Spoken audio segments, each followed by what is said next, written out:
Hey buddies, welcome to Anatha.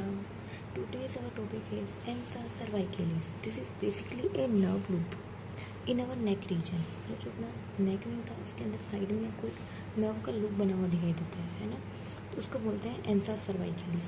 मैं आपको cadaveric picture इसकी शो करती हूँ ना. अपना neck, ये है अपने neck का anterior, ये neck का posterior, ये रहा ऊपर देखो.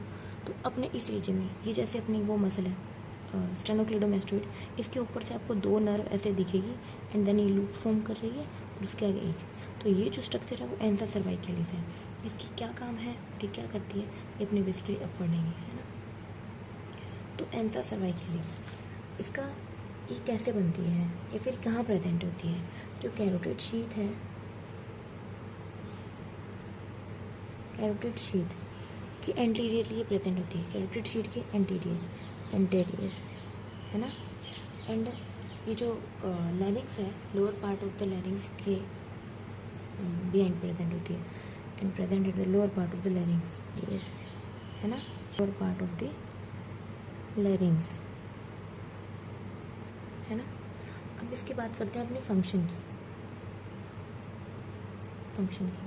स्पेशली किसको सप्लाई करती है. There are infrahyoid muscles. ये इंफ्राहायोइड मसल्स को सप्लाई करती है ना. इंफ्राहायोइड मसल्स चार होती है ना, जो अपने नाम इंफ्राहायोइड मसल में सेपरेट टॉपिक में पढ़ेंगे. बट इंफ्राहायोइड मसल जो हायोइड बोन से अटैच है इंफीरियरली, उसको बोलते हैं इंफ्राहायोइड मसल्स. तो यहाँ पे क्या होगा कि इसके फंक्शन की बात होगी. ये फॉर्मेशन कैसे होती है इसकी फॉर्मेशन ऐसे होती है कि superior root and inferior root मिलके क्या बनाते हैं, एंसा सर्वाइकलिस बनाते हैं. ठीक है, इसमें काफ़ी सारी नर्व इन्वॉल्व है, तो ये अपने देखते हैं कैसे इन्वॉल्व है. तो अपने फॉर्मेशन पढ़ ली, superior root and inferior root. अब अपने इसका डायग्राम देखते हैं ना कि कैसे फॉर्म होता है. तो फर्स्ट ऑफ ऑल इसमें क्या इन्वॉल्व होता है. अपनी क्रेनियल नर्व एक हाइपोग्लोसल नर्व. तो अब अपन देखते हैं फॉर्मेशन. तो बेसिकली इसमें नर्व्स इन्वॉल्व है, कौन कौन सी ये अपन देखते हैं. तो first of all hypoglossal nerve, this is cranial nerve. तो ये हाइपोग्लोसल नर्व है ना, कुछ इस पर हाइपोग्लोसल नर्व है. इसको मैं नाम कर देता हूँ हाइपोग्लोसल नर्व. उससे एक डिसेंडिंग ब्रांच आती है ना. देन यहाँ पे है ventral ramus of C1. Ventral ramus of C1 से कुछ फाइबर आते हैं. वेंट्रल रेमस आगे कंटिन्यू कर जाता है ऐसे. वेंट्रल रेमस से कुछ फाइबर आते हैं, ये बनाते हैं मिलके सुपीरियर रूट ऑफ एंसा सर्वाइकलिस. अब अपने पढ़ते हैं इंफीरियर रूट कौन बनाता है. तो यहाँ पे है ventral ramus of C2 and ventral ramus of C3. Ventral ramus of C2 and ventral ramus of C3, ये दोनों मिलके क्या बनाते हैं, इंफीरियर रूट, है ना. और ये इंफीरियर रूट आपने जो बोला था राउंड द नेक रीजन, ये ऐसे करके लूप बना लेती है.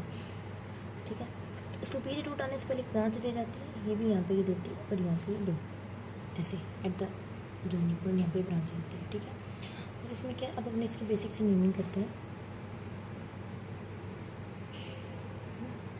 ये अपने लिखती है hypoglossal nerve.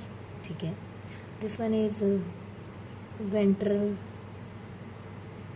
ramus of C1. This is ventral ramus of C2. This is ventral ramus of C3, है ना. This one form is superior root. This one is inferior root. Sorry. तो जो हाइपोग्लोसल नर्व है sorry, वो mainly किसको supply करती है, टंग reason को, है ना. उसकी एक ब्रांच ने अपने सुपीरियर रूट बनाया, तो सुपीरियर रूट से जो एक ब्रांच जो निकलती है वो सप्लाई करती है superior value of ओमोहायोइड. Okay. And जो इन्फीरियर रूट से जो मैंने ब्रांच निकाली थी वो सप्लाई करती है इन्फीरियर वैल्यू ऑफ ओमोहायोइड, है ना. दो ओमोहायोइड और सुपीरियर दोनों वैल्यू को सप्लाई हो गया. देन अपने ये देखते हैं, दिस वन ये किसको सप्लाई कर रही है, स्टर्नोहायोइड मसल, तो ये ब्रांच है जो मेनली एंसा सर्वाइकलिस रीजन है, जो एंसा सर्वाइकलिस है ये करती है स्टर्नोहायोइड को, स्टर्नोहायोइड, और दिस वन इज टू स्टर्नोथायरॉइड। ये रीजन ही मेनली एंसा सर्वाइकलिस है ना। एंड उसके बाद मैंने एक छोटे से चीज़ छोड़ी, जैसे वेंट्रल रेमस ऑफ सीवन है, तो हमने अभी पढ़ा था वेंट्रल रेमस ऑफ सीवन। ये मेनली किसको सप्लाई करता है?